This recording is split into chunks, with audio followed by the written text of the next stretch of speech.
The pen is mightier than the sword, and I chased my new dream with a passion. Finished my story, patted myself on the shoulder, and charged headlong, certain of a swift victory.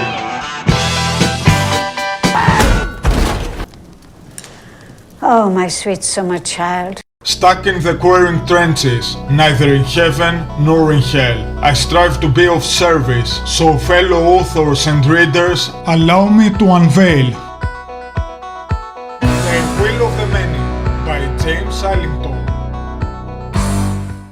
Greetings fellow book readers and aspiring authors. I'm Chris from Greece, an aspiring author myself. This video is comprised of two main parts, one for readers and one for writers. In the first part, I will offer a brief spoiler-free review, and then I will don my writer's hat and try to unveil some of its literary secrets. Every month I will present a new book in similar fashion. One quick thing before we begin. If you like the content of this video, please hit the thumbs up and subscribe buttons. This will really help my channel, so thank you in advance. So, with no further ado, let's talk a little about The Will of the Many from a reader's perspective. If you are already familiar with the characters and the plot, and you are here solely for the writer's ride, feel free to skip to the next part. The Will of the Many is set in an imaginary world ruled by the Catalan Republic and draws significant inspiration from the Roman Empire in its heyday. The Catalans rule their vast empire, maintaining an iron yet efficient grip, utilizing three senatorial pyramids: governance, religion, and military. Each citizen belongs to one of the 8 classes within these pyramids, which are from top to bottom: Principes, Dimidi, Tertii, Quarti, Quinti, Sexti, Septimi, and last and most certainly least, the Octavi. Please,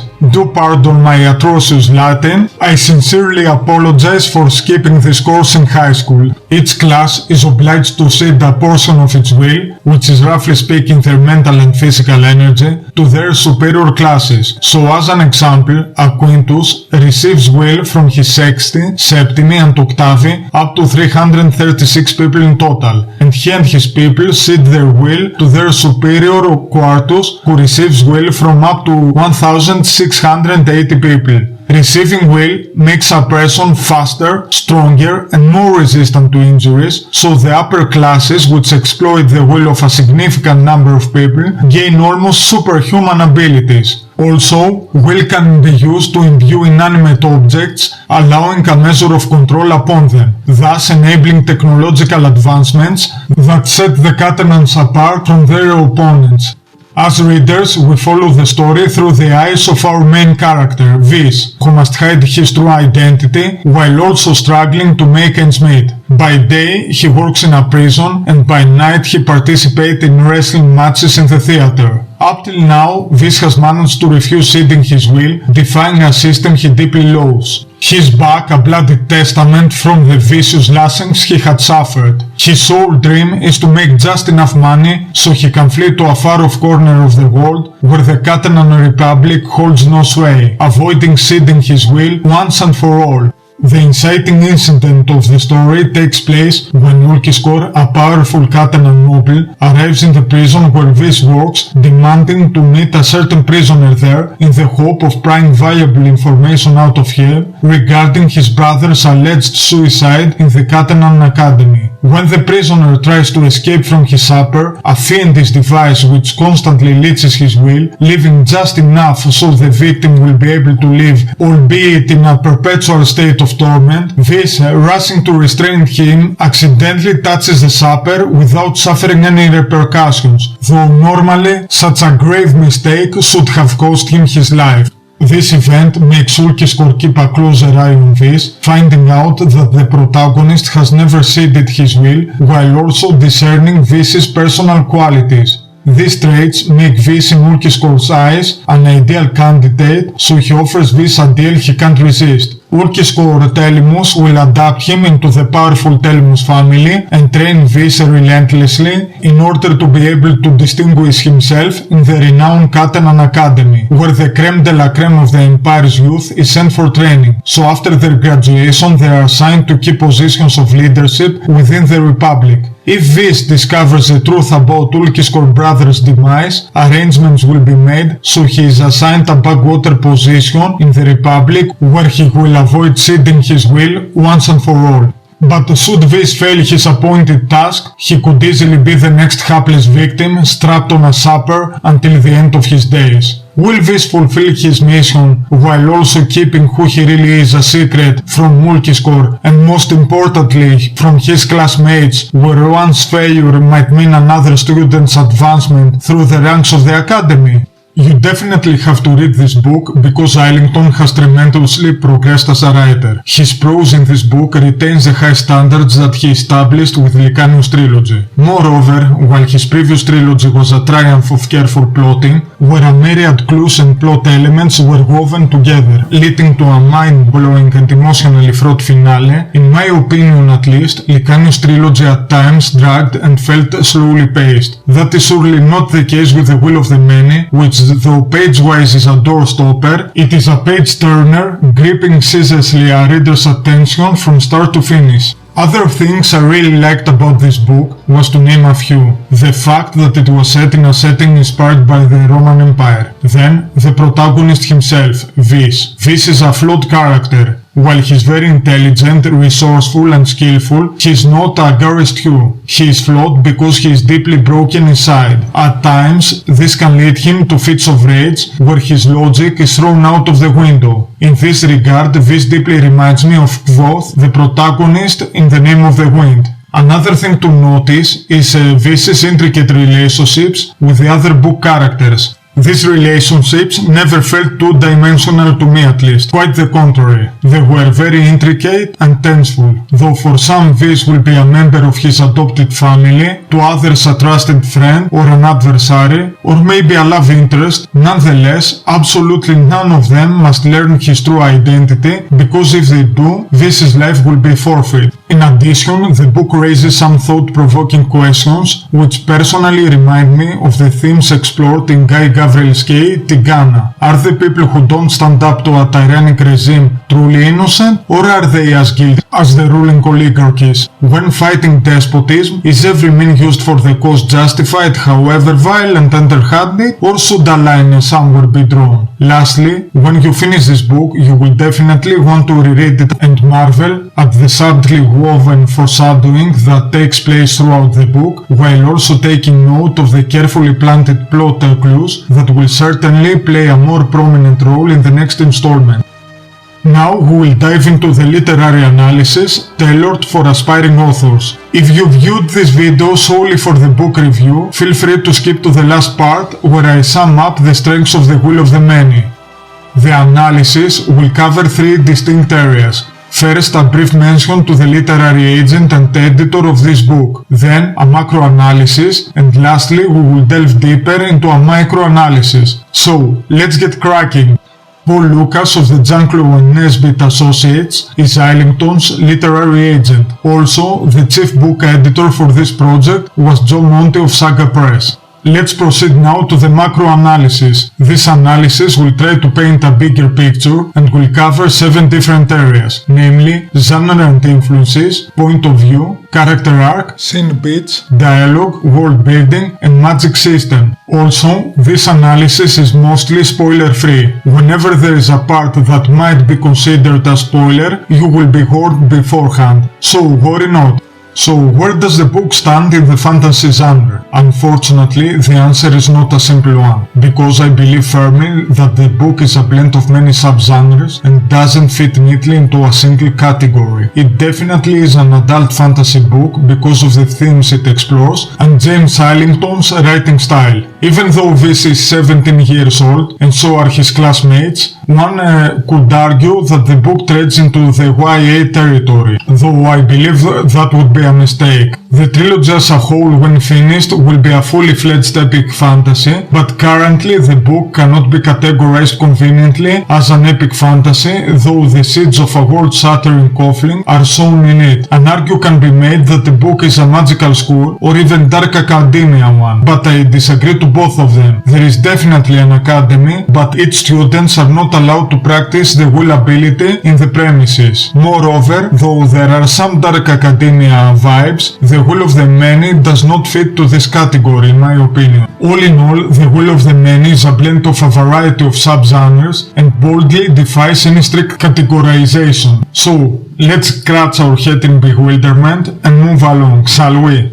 The Roman Empire in its apogee was definitely a major influence for The Will of the Many. The way the Catalan Republic is structured and the customs of its citizens certainly scream of Pax Romana. In addition, Roman terms are used to describe certain terms such as garments, for example, the words toga and stola. And no, nomachia isn't a Latin word, it's a Greek one. Also, the book cover designer cleverly pays homage by allusion to the spine designs of an older English edition of the monumental historical work of Edward Gibbon, The Decline and Fall of the Roman Empire. James Islington himself has admitted that Brandon Sanderson's Mistborn series were one of his primary motivations to begin his career as a fantasy author, and we certainly can discern such influences throughout The Will of the Many. Vin, the main protagonist of the first trilogy of Mistborn series, and Vis share some striking similarities. Both of them are orphans with secret talents, and there is more to them than meets the eye. In addition, The Will of the Many has a hard magic system like Brandon Sanderson's books, but more about this topic later. Patrick Rothfuss with his King Killer Chronicles was another major influence. Quoth, the main protagonist in Rothfuss's stories, and Vis are highly talented orphans. Both of them, though very intelligent, in times become blinded by their rage and commit blunders. You can definitely say they have anger management issues. One clever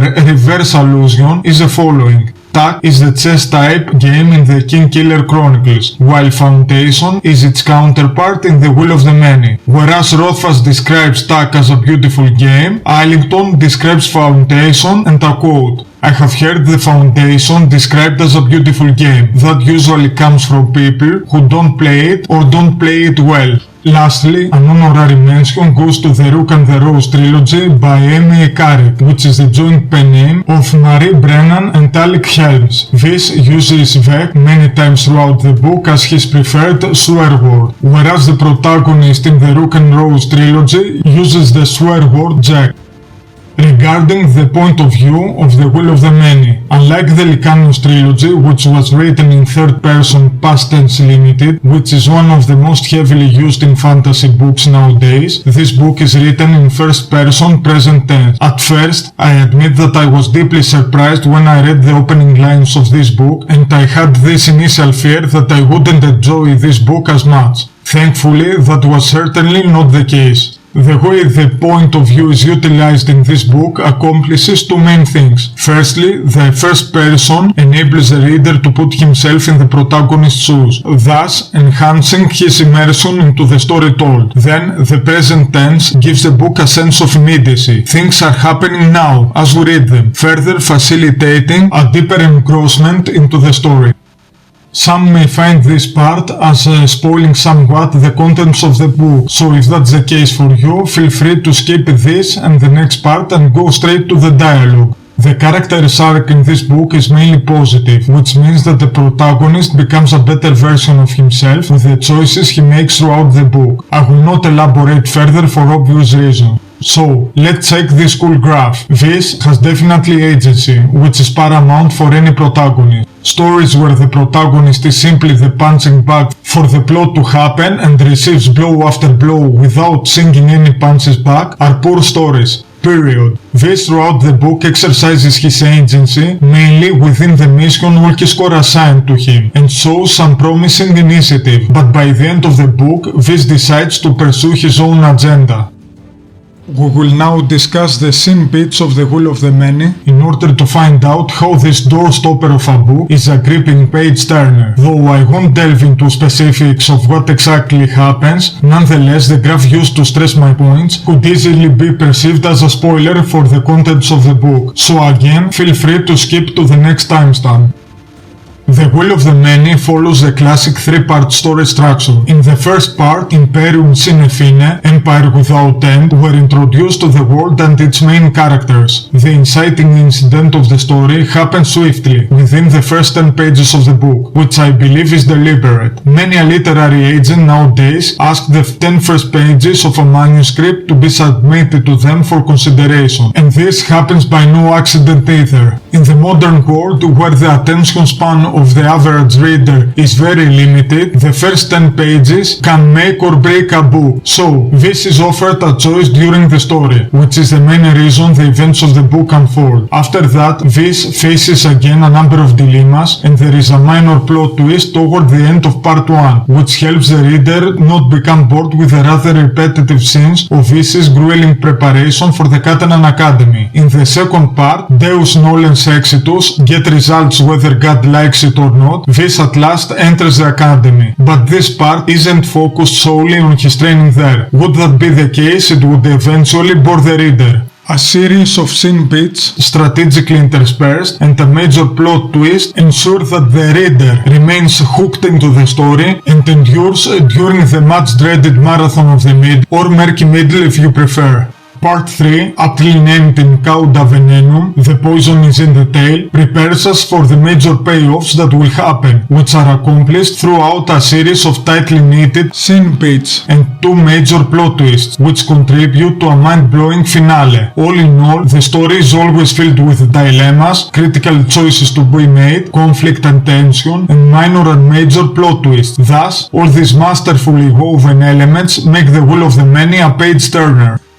Dialogue parts are an integral part of any literary work. Many acquisition editors and literary agents have admitted that the quality of dialogue is among the make or break factors for taking up a new manuscript. Specifically for this book, the dialogues are honed to a high standard, being sharp and polished. Also, the dialogue parts in this book convey the dynamic relationships between characters. If the protagonist's identity became known, then he would be considered an enemy of the Republic, even from the persons he had befriended in the Catalan Academy or from Ulquiskor and his family. So this is always treading very cautiously when interacting with other people. In addition, the dialogue parts portray effectively the desired mood in the scenes. When psychological games of cat versus mouse nature are played, Vis's answers are succinct and reveal only the bare minimum. When cloak and dagger plots are discussed by certain characters, dialogue adapts a fitting conspiratorial tone. Lastly, for me at least, dialogue in this book was always organic and it never became the mean to infodump, a grave mistake of many aspiring authors, myself included.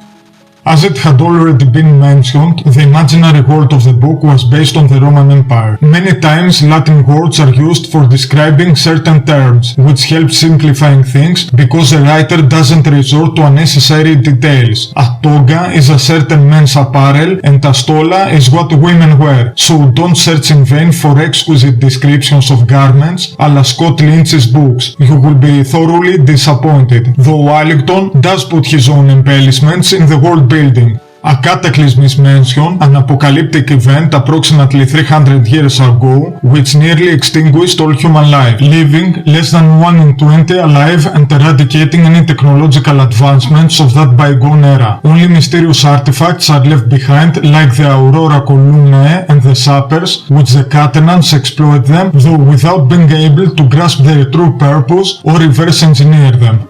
Finishing up with the macro, we will talk about the magic system utilized in the Will of the Many. Will is the sole magical ability portrayed in this book. Throughout the story, certain principles regarding the way will functions are mentioned, especially during Vis's preparation for entering the academy and while he studies there. According to Brandon Sanderson's proposed definition, the magic system utilized in the Will of the Many is a hard one because the writer puts an effort to have his magic system explained in a scientific-like fashion. In my opinion also, the way will works bears some similarities with Robin Hobb's kill system in her Realm of the Elderlings books. Now that we are done with the macro, let's dive into the microanalysis, which will cover 3 different areas: opening line, literary devices, and notable quotes.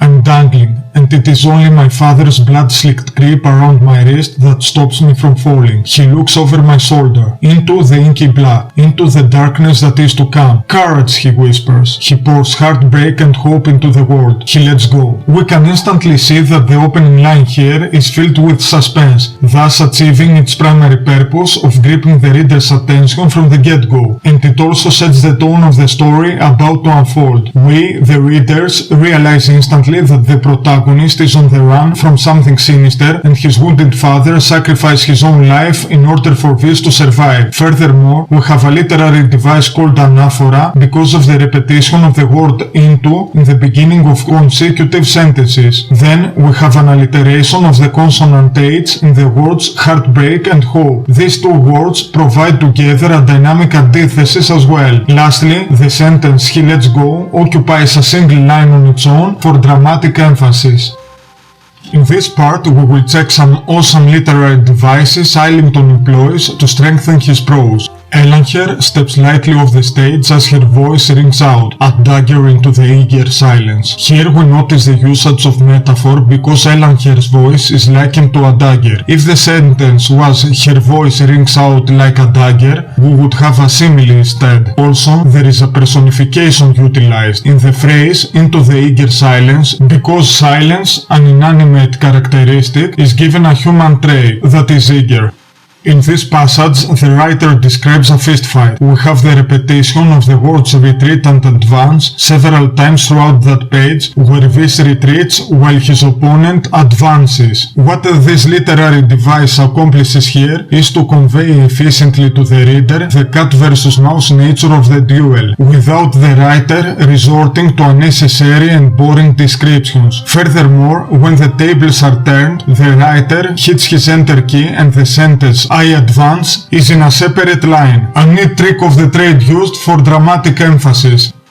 When the hierarchy came though, when they took all of that, when I had to learn to hide among them every day. Here a cool literary device called anaphora is used because we have the repetition of the word when in the beginning of 3 consecutive sentences. Anaphora is often used to give emphasis to something that the writer wants to draw the reader's attention to, and in this passage anaphora is used to great effect to convey the protagonist's anger, fear and frustration toward the hierarchy, which is another name used for the Catalan Republic. 2 separate passages here. I'm not ready. I don't have enough coin, a solid plan, a direction. And answers she likes earn and grant, though she doesn't get assaulted, abused, dissected. In these passages, a neat literary device called tricolon is employed because in the first example we have 3 phrases and in the second 3 words that they are appearing in quick succession one after another. The literary device here enhances the flow and rhythm of the sentence, while also providing emphasis. Hadn't noticed the crush of people around us becoming a stream, all flowing inexorably in the same direction. The throng splits into distinct rivulets. Here, the masses of people that are gathering to watch a spectacle are likened to a river. Normally, that literary device would be a simple metaphor, but because it extends to more than a single sentence, it is an extended metaphor instead. Rippling through my body, a burning from the inside out, blind, my blood boiling. Alliteration of the consonant B is utilized in this passage, and also because the consonant B when uttered produced a plosive sound, thus the words in this example are hard sounding, which is a literary device called cacophony. Cacophony is employed to absolutely great effect here to make us, the reader, focus on the fact that the protagonist is experiencing extreme pain, and also make us empathize with him.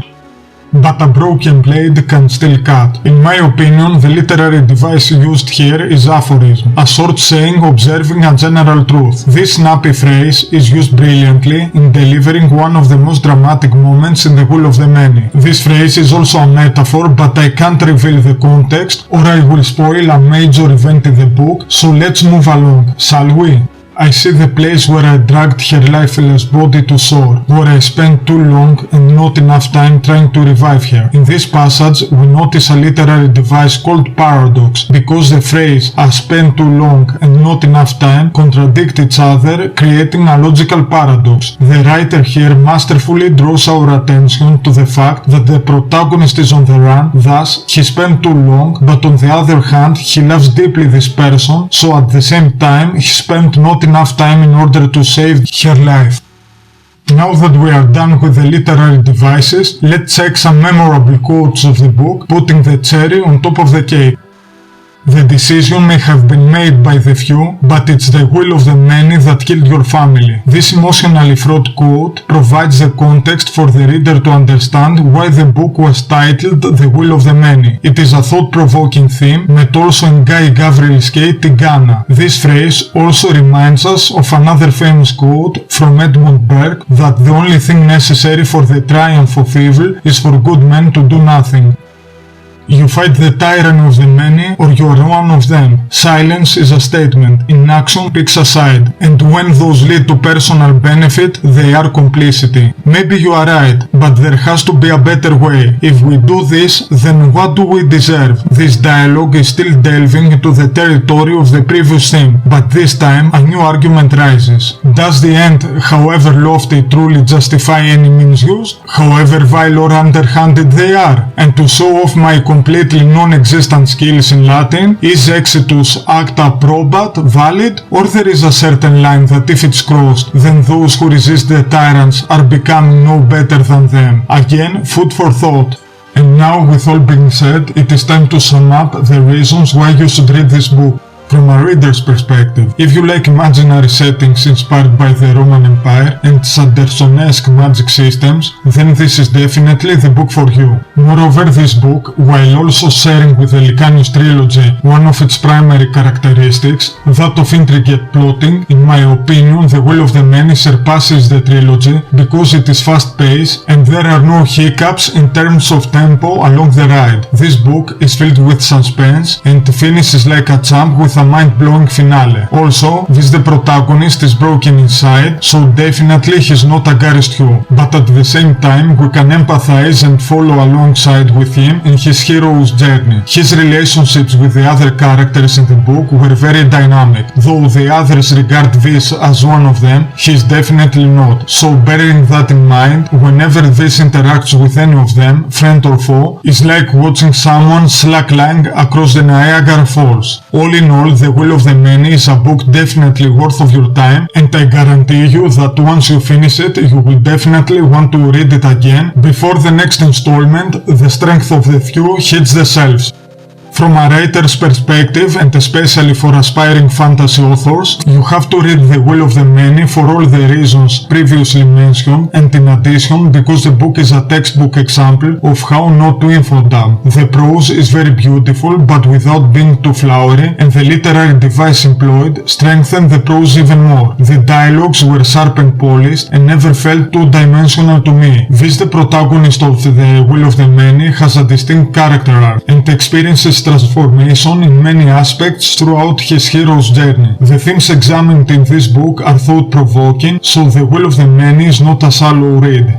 And now, one interesting question. Can you use The Will of the Many in your query letter as a comp book? I believe that yes, you can. If your manuscript bears some resemblances with The Will of the Many in terms of plot or writer style, you can use it as a comp. The book has been published only 1 year ago, so you are within the 3 to 5 years period that literary agents want, and without being privy to the sales specific of the book, it is a safe bet that the book did very well judging from the reviews it has amassed on Goodreads. There is a downside though. Jame Islington is not a debut fantasy author anymore, but neither he enjoys as huge a reputation as J.K. Rowling, G.R.R. Martin or Brandon Sanderson yet. So in my opinion, unless the literary agent is extremely strict with the checkboxes a book comp must tick, you will be fine.